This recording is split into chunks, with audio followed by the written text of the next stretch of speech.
परम प्रेममय श्री श्री ठाकुर परमाराध्या जगज्जननी श्री श्री बड़मा और समस्त इष्ट परिवार श्रीचरणे मोर कोटि कोटि प्रणाम एवं आजिर भिडियो देखुथिबा समस्ती को मोर आनंदित जयगुरु।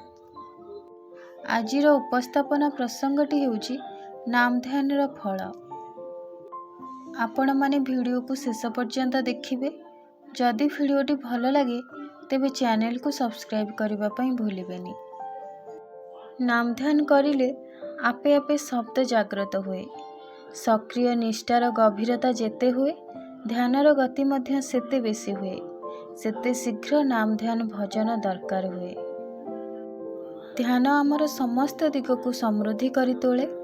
ध्यान भितर दे सब किछिर इष्टानुग नियंत्रण सामंजस्य और समाधान हेबा फलरे अवरोध गुड़िक घुंची जाए। ध्यान करू करू जेतेबेले एकाग्रता आसी जाए सेतेबेले साधारण मनीषंक ठारू बोध बहुत उन्नत हो जाए। हाँ, ध्यान समय रे निजको परिवेश ठारू विच्छिन्न और से दिकरू किछिटा निसंग मने हुए। हेले इष्टंक ऊपर भल पाइबा थिले तांकर संग सुख बोध कराए एवं कौनसी कष्ट हुए ना। लोकसंग परिहार करी सर्वदा निर्जन रे रहिबार चेष्टा न करी बेले बेले निर्जन बास और बेले बेले जाजन रे व्यापृत थिले कष्ट भी हुए ना। नाम ध्यान रे चक्षुर दृष्टि शक्ति भी बढ़े। नाम ध्यान परे सबुज दूरदिगंत आड़ को किछि समय निरीक्षण करी रहिले दृष्टि शक्ति निश्चय बढ़े। नियमित भावरे यह करिबा भी दरकार। नाम करी करी आंतकौशिक विस्फोरण हुए। मिश्री को कामुड़ी देले जेपरी आलोकर झलक बाहरे ठीक सही परी।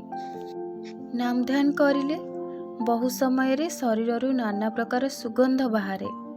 चंदनर गंध मध्य बाहरे। शरीर मध्य रे सबु अछि। धुनात्मक नामर स्पंदन रे शरीर विशेष भावरे आंदोलित होई विशेष विशेष जिनिस बोध कराए। दुनिया रे सबु किछि शब्द स्पर्श रूप रस गंध सबु नित्य नूतन भावरे बोध करा जाए। सबु किछिर परिवर्तन हुए। यार कारण हेउची नाम ध्यान करिबा। बहु समय रे द्रुत गति रे नाम ध्यान करिबा द्वारा बहु ताप सृष्टि हुए आ तार प्रभाव रे सबु रोगर जीवाणु मरि जाती। अनुरागर सहित नाम ध्यान अर्थात सद्गुरुंकर चिंता तांकर प्रसंग तांकर प्रीतिपद कर्म सेवा और तांकर निर्देश पालन इत्यादि मध्य दे तांको तत्वतः उपलब्ध करा जाए।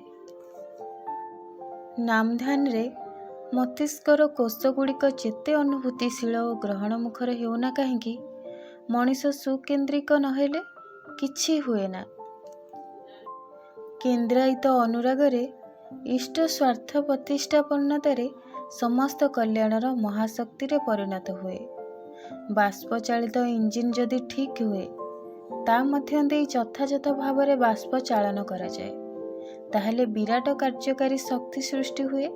एही शक्ति को जदि केही प्रवृत्ति पथरे चालित करे ताहले प्रवृत्ति ही शक्तिमान हुए।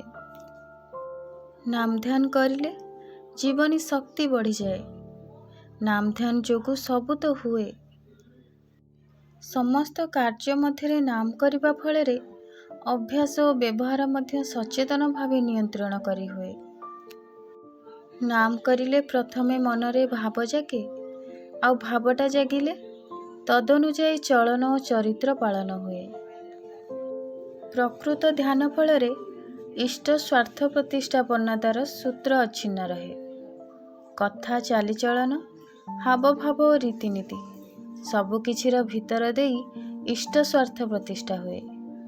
ध्यान परायण भाव थिले कार्य मध्यरे और संघात मध्यरे इष्टंक संगरे अनुराग मुखर जोगसूत्र अव्याहत रहे।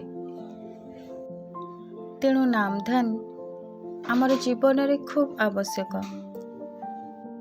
एही वीडियो आपण मानकु किपरि लागिला निश्चय जणाइबे। रहुची पुणी आसीबी एक नुआ वीडियो सहित। से पर्यंत आपण समस्ते को जय गुरु।